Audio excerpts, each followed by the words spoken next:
Welcome students. 2026 বৰ্ষৰ উচ্চতৰ মাধ্যমিক চূড়ান্ত পৰীক্ষাত যিসকল ছাত্ৰ ছাত্ৰীয়ে অৱতীৰ্ণ হ'ম বুলি ভাবিছা সেইসকলৰ কাৰণে ফিজিক্সৰ খুব ইম্পৰ্টেণ্ট কেইটামান কুৱেশ্যন আজি ডিছকাছ কৰিম। এইবাৰ ASICBয়ে এইখনমান মডেল পেপাৰ আপলোড কৰিছে কেইটামান ছাবজেক্টৰ কাৰণে। তাৰ ভিতৰত ফিজিক্সৰো 3খন মডেল পেপাৰ আপলোড কৰিছে আৰু সেই মডেল পেপাৰৰ পৰা Unit 1 অৰ্থাৎ ফিজিক্সৰ ফাৰ্ষ্ট দুটা চেপ্টাৰ তাৰ পৰা আমি কেইটামান MCQ টাইপৰ এনেকুৱা ধৰণৰ কুৱেশ্যন বাছি লৈছো এইটো ভিডিঅ'ৰ কাৰণে। যে ফাৰ্ষ্ট কুৱেশ্যনটো এনেকুৱা আছিলে, মই অসমীয়াত বুজাই দিছো। এ থিন প্লাষ্টিক ৰড, প্লাষ্টিকৰ পাতল নন্দ এডাল যাক সুষমভাৱে আহিত কৰা আছে, সেই দণ্ডডাল আমি এটা মেৰ বনাইছো, মেৰিয়াই তাক এটা বৃত্তাকাৰ ৰূপ দিছো যাৰ ৰেডিয়াস ব্যাসাৰ্ধটো হ'ব r। ধৰি ললো এইটো পজিটিভলি চাৰ্জ, আমাক কোৱা মতে সুষমভাৱে আহিত, uniformly charge, having charge density lambda। Charge density means charge per unit length, প্ৰতি একক দৈৰ্ঘ্যত থকা আধানৰ পৰিমাণ। এটা কুৱেশ্যনটো হ'ল এই মেৰটোৰ কেন্দ্ৰবিন্দু চেণ্টাৰ ক'ত ইলেক্ট্ৰিক ফিল্ডৰ ভ্যালুটো কিমান হ'ব। তাৰ চাৰিটা অপচন দিয়া আছে। তো ডিউ টু সিমেট্ৰি, সমমিতিৰ কাৰণে ইয়াতে ইলেক্ট্ৰিক ফিল্ডৰ ভ্যালুটো হ'ব 0। এনেকে 0 হ'ল যেহেতু এইটো ইউনিফৰ্মলি চাৰ্জ, ধৰি ললো আমি এইটো চাৰ্জ, ইয়াৰ ঠিক এক্সেক্টলি অপোজিটত সমান পৰিমাণৰ আধান এটা আমি পাম যেহেতু সমানভাৱে বা সুষমভাৱে আহিত হৈ আছে। তো এইটো আধানৰ কাৰণে যদি ইলেক্ট্ৰিক ফিল্ডৰ ডাইৰেকশ্যনটো এইফালে হয়, তো এইটো আধানৰ কাৰণে ঠিক সম্পূৰ্ণ বিপৰীত দিশত সমান পৰিমাণৰ ইলেক্ট্ৰিক ফিল্ড আমি এখন পাম। তাৰ মানে এইটো আধান আৰু এইটো আধান, এই দুটা বিপৰীত জাতীয় সম্পূৰ্ণ বিপৰীত দিশৰ আধানৰ কাৰণে ইয়াতে ইলেক্ট্ৰিক ফিল্ডটো কেনসেল গ'ল। তো ঠিক তেনেদৰে আমি যদি এইটো আধান লওঁ আৰু তাৰ ঠিক সম্পূৰ্ণ বিপৰীতে আমি ইয়াতে এটা আধান লওঁ, তো একেদৰে এই দুটা এফেক্ট, ইয়াৰ কাৰণে এটা এফেক্ট, ইয়াৰ কাৰণে এটা এফেক্ট, সম্পূৰ্ণ কি হ'ব, কেনসেল যাব, প্ৰশমিত হ'ব। তো এনেকে প্ৰত্যেকটো আধানৰ কাৰণে তাৰ ঠিক সম্পূৰ্ণ বিপৰীত দিশত 180 ডিগ্ৰী ডাইৰেকশ্যনত আমি সমান পৰিমাণৰ আধান এটা বিচাৰি পাম।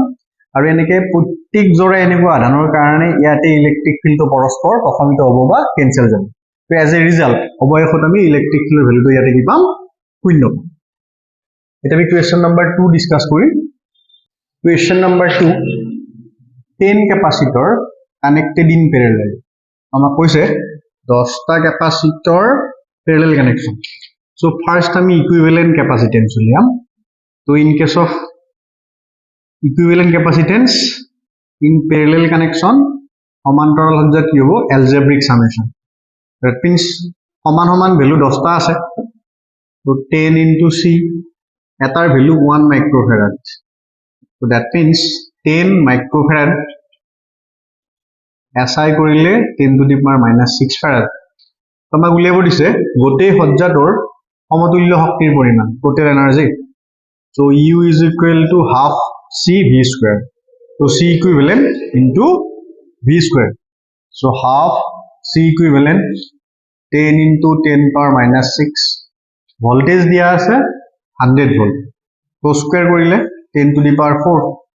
The answer coming out 5 into 10 to the power -2 joule. Option D. Question number 3. Two charges plus Q is plus Q পৰিমাণৰ দুটা আধান, plus Q পৰিমাণৰ দুটা আধান twice a distance দূৰত্বত পৃথক হৈ আছে। তাৰপিছত কৈছে a third charge 3 নম্বৰ আধান যাৰ মান -2Q ক'ত প্লেস কৰিম আমি, এক্স্যাক্টলি মিডৱে, এই দুটাৰ ঠিক মাজত ইয়াতে আমি এটা 3 নম্বৰ আধান প্লেস কৰিলো যাৰ value -2Q। So that means ইয়াৰ পৰা ইয়ালৈকে ডিসটেন্স হ'ল a, ইয়াৰ পৰা এইটোলৈকে ডিসটেন্স হ'ল a। এটা আমাক গোটেই প্ৰণালীটোৰ পটেনশিয়াল এনাৰ্জি উলিয়াব দিছে। তো আমি ইয়াৰ কাৰণে এইটো ফৰ্মুলা ইউজ কৰিম যে দুটা আধান Q1 Q2 যদি r ডিসটেন্সত সেপাৰেট হৈ থাকে তেতিয়া পটেনশিয়াল এনাৰ্জি ফৰ্মুলা কি থাকে, k মানে Coulomb's constant 1/4πε0 Q1 into Q2 divided by the separation distance r. It is general formula. এটা আমাৰ এই তিনিটাৰ কাৰণে ফৰ্মুলাটো ইউজ কৰিলে কেনেকুৱা হ'ব solution total energy U is equal to 8 और 8 মাজৰ K Q minus 2Q divided by separation distance A. Similarly, এইটো Q minus 2Q. তো এই দুটাৰ কাৰণে যিমান পালো এইটোৰ কাৰণে কি হ'ব same. So that means এনেকুৱা ভ্যালু আমি দুবাৰ পাম into 2 plus এতিয়া 8 और 8 মাজত that means total pair তিনিটা হ'ব এই দুটাৰ মাজত এটা pair এই দুটাৰ মাজত এটা pair next এই দুটা অকলে তো এতিয়া আমি 8 और 8 মাজত উলিয়াব লাগে so K Q1 মানে Q আৰু another Q2 মানেও Q divided by separation distance twice তো এইখিনি simplify কৰিলে আমি আনসাৰটো পাই যাম K Q square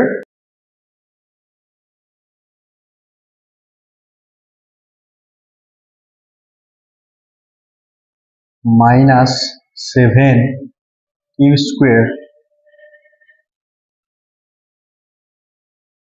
So K means 1 by 4 pi epsilon naught. 4 pi epsilon naught. The answer coming out minus 7 Q square 8 pi epsilon naught. Option C. खूब important question. It is MCQ be about 2 by 3 marks or numerical koriyo dibo pare.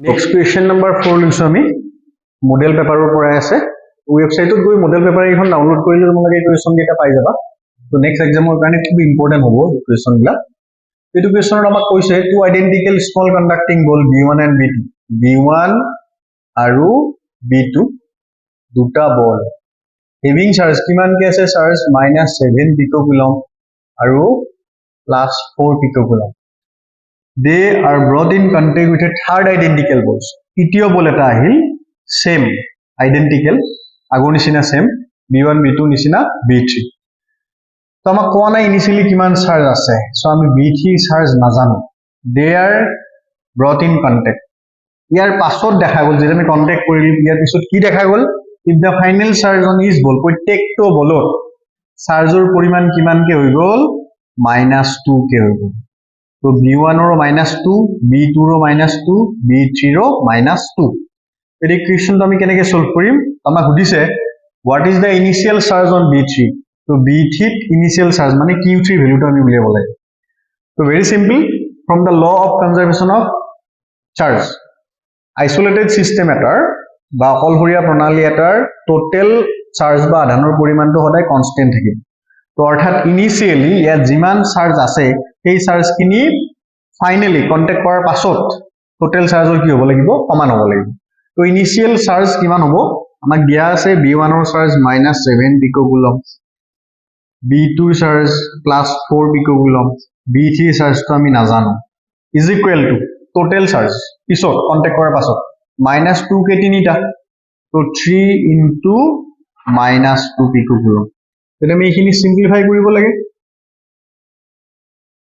answer coming out as -3 picocoulomb option B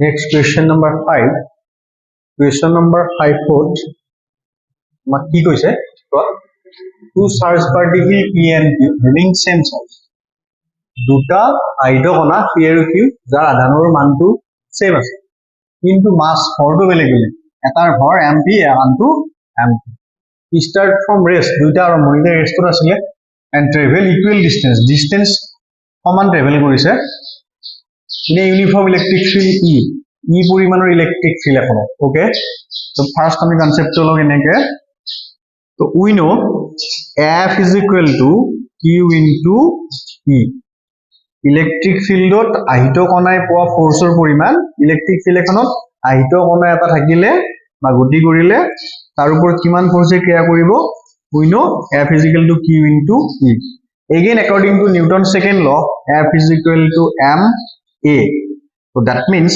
ইয়াৰ পৰা আমি acceleration ত্বৰণ আহিত কণাটো লাভ কৰা ত্বৰণৰ পৰিমাণটো উলিয়াব পাৰিম QE by m এতিয়া uniform electric field ইৰ ভ্যালুটো সেম দুয়োটা আহিত কণাৰ আধানৰ পৰিমাণ same so that means acceleration to কাৰ ওপৰত ডিপেন্ড কৰিলে only মাছৰ ওপৰত ডিপেন্ড কৰে so now second step travel equal distance so equal distance means এটো ফৰ্মুলা ইউজ কৰিব লাগিব s equal to ut plus half a t square আমাক এটা হিন্স দিয়া আছিল they start from rest that means initial speed u is equal to 0 এটো part 0 so means the time taken t কাৰ ওপৰত depend কৰিব এনেকুৱা হল 2s divide a under root it will t আমি উলিয়াব লাগে tp by tq ratio টো উলিয়াব লাগে so third step now see ইয়াৰ পৰা এটা বস্তু আমি পাই গলো since they travel equal distance s is also same so two to constant so t is proportional to 1 by root over a so now tp by tq means এনেকুৱা হ'ব এতিয়া is proportional to root over aq divide ap যেহেতু answerটো পাই যাম root over এটা নাও সোয়া a is proportional to again 1 by m এটা aq হলে 1 by mq আহিব mq আৰু তেনেকে ap হলে 1 by mp আহিব তো aq মানে 1 by mq আৰু ap মানে 1 by mp তো এটা q by p ৰেশিওটো উলিয়ালে ইয়াতো আকৌ ইনভার্সলি প্রপোর্শনাল হৈছে তো that's why aq by ap মানে অপশন mp by mq হলে অপশন সি সো এইটা আছিল ASICBA মডেল পেপারত দিয়া তিনিখন মডেল পেপার দিছিলে মডেল পেপারত ইউনিট 1 ৰ পৰা এইকেইটা এমসিকিউ কোৱেশ্চন এই তিনিখন পেপাৰত এই পাঁচটা কোৱেশ্চন আছে সো এনেকে নেক্সট ভিডিওত আমি ইউনিট 2 বা ইউনিট 3 ডিসকাস কৰিবলৈ ট্ৰাই কৰিম এটা খুব ইম্পৰ্টেন্ট হ'ব এক্সামৰ কাৰণে চাবা থ্যাংক ইউ